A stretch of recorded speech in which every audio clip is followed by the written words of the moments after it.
But let's go to opening day, Skinny. Reds start the season on Thursday. I think everything around this year is geared around the Terry Francona impact. Everyone wants to talk about him. So let's start there. The Reds won 77 games last year. You needed to win 89 to sneak into the playoffs via the last wildcard spot. Can Terry Francona deliver a 12-win bump? Well, so I did 5 bold predictions, and I'll go through some of those here in a minute, but one of them was the last one. I went 5, 4, 3, 2, 1, was that I think the Reds win the NL Central. To your point, they only won 77 games last year, but the Pythagorean record, which is basically the runs scored versus runs allowed, was 82 and 80. They were 16 and 29 in one-run games. Sometimes that's just law of averages, right? So you'd think maybe a little bit of law of averages turns that around. And also having Terry Francona in the dugout rather than David Bell. I had him bumped to 88 wins. If you go to the Pythagorean at 82, you turn some of the one-run games around. You're not asking for a huge bump from the Pythagorean. I'm asking for a 6-win bump to get to 88. To your point, we'll take it to 89, a 7-win bump. I think it can be done. I think, with Matt McClain back, with a healthy CES, the depth of this rotation, and that was another one of my hot takes that I think eventually you're going to see Chase Burns and Rhett Lauder make significant contributions in the rotation. Lauder right now has got the elbow issue, and Burns is going to start. He's never thrown even a minor league inning to this point, but my gosh, the guy's just got electric stuff. So I think the depth of that and the health of it should improve the offense, in my opinion. I don't think it's a big ask to get to that 89 win total. I just don't. Wow. I wish I was as optimistic as you. It seems like you feel that way based on the fact that they actually weren't that far off from last year. And if a few more things go right, they're right there. I don't think you're coming off this and saying, yeah, they got a lot better, and so they're going to be a significantly better team this season, right? Well, again, you give me a healthy Matt McClain, you're better offensively at second base. That moves Gavin Lux probably to third base. You're clearly going to be better offensively at third base than you were with Noelvi Marte in there, who's starting the year in the minor leagues.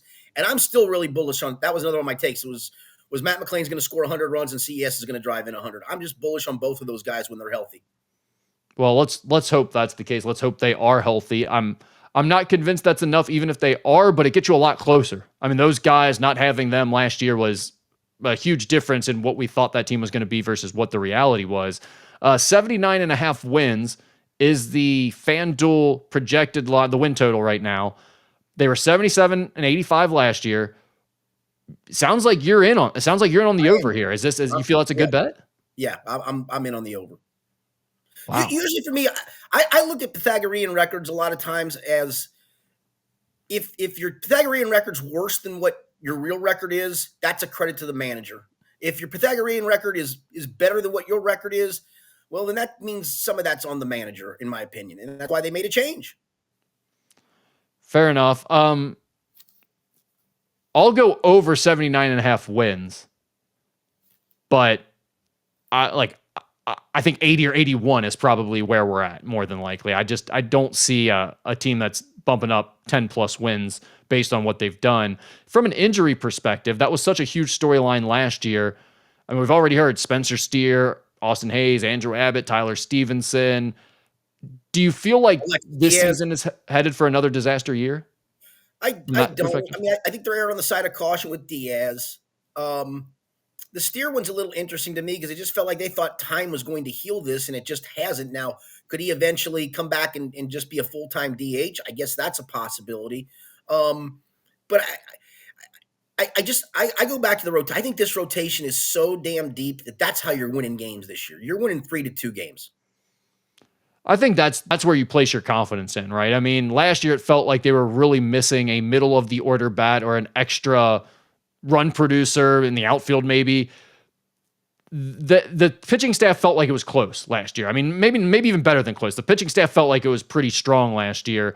I think that is where, if you have optimism in this team making a big jump, it's that the staff is going to be pretty dominant. Well, and I'll go to this too. If you hang around to the trade deadline, and I obviously fully do think that will be the case, and you're trying to go for a bat, you've probably got so much depth pitching wise that you can get rid of somebody to add that bat. And in theory, you probably have some type of infielder that you can trade away, right? Like one extra guy might not be setting the world on fire or anything, but you've got a guy a piece in the infield that's a major league piece that you can probably deal at the deadline if you need to. You talked about it a little bit with just your thoughts on the NL Central, but it feels like almost everyone from an expert's prognosticator standpoint think that this is going to be a wide open division. I do. I don't think highly of Pittsburgh, although I do like their rotation. I think Just they're feel in like they don't my have enough offense, right? yeah. I think they're clearly the last place team. I know Milwaukee keeps. We all keep betting against Milwaukee every year, and somehow there they are. Find a So way. Yeah. They don't look talented, but yeah, it's like the Mike Tomlin. Like every year, the last few years, I'm like, they're not good enough on offense. They're not going to have a winning record. They're not going to, and they do. I mean, it's a thing. And so, yeah, I wouldn't bet against them. The Cubs, I think, on paper, are probably the best team. I'm not so sure St. Louis isn't probably the second worst team in the division. I mean, if my pecking order would go, I'd probably go Reds, Cubs, Brewers, Cardinals, Pirates. yeah, I would go Cubs, Brewers, then Cardinals, Reds jumbled up somewhere, and then Pirates at the bottom. But one thing that's starting to annoy me a little bit, Skinny, and if you would have asked me this 5 years ago, maybe even longer, I would have been like, man, the local teams, they don't get enough credit, right? Like preseason prognostications, I want to hear more people that are high on these teams. They never get any credit. No one thinks we're ever going to be any good.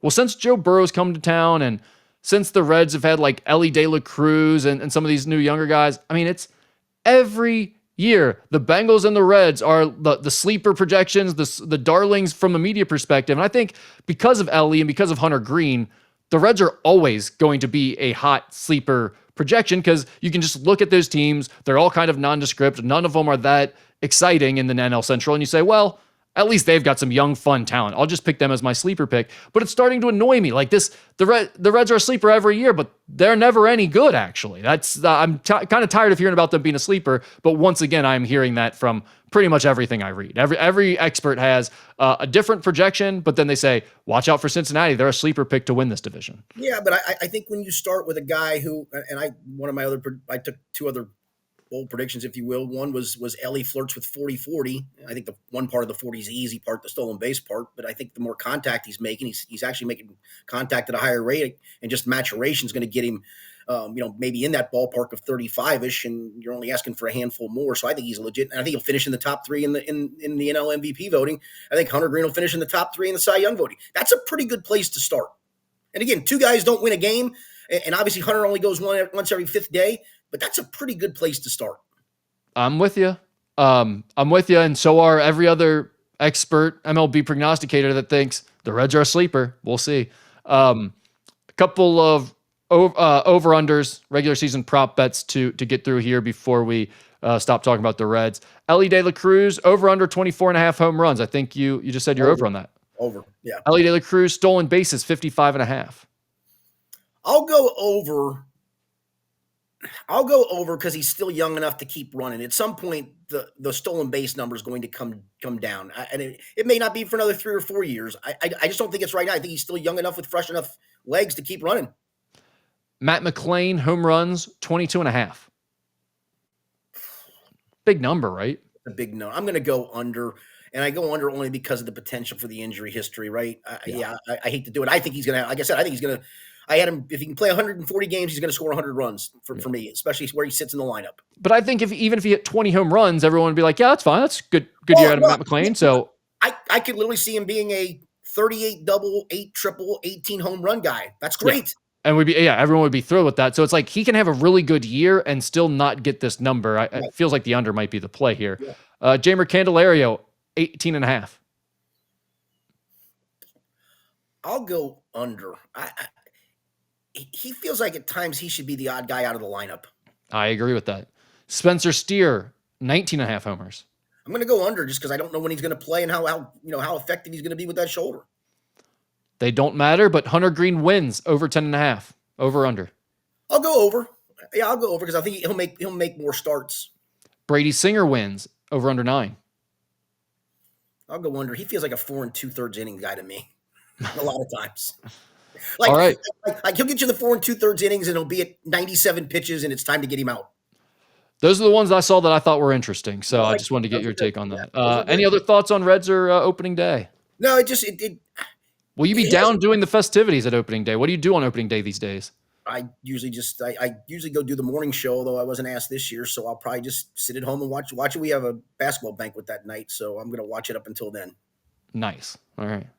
No Finley Day opening day parade for you. Yeah, I've been to one in my lifetime because I had to take the girls when they were younger, and parades and circuses and that it's just not my thing. That sounds about right.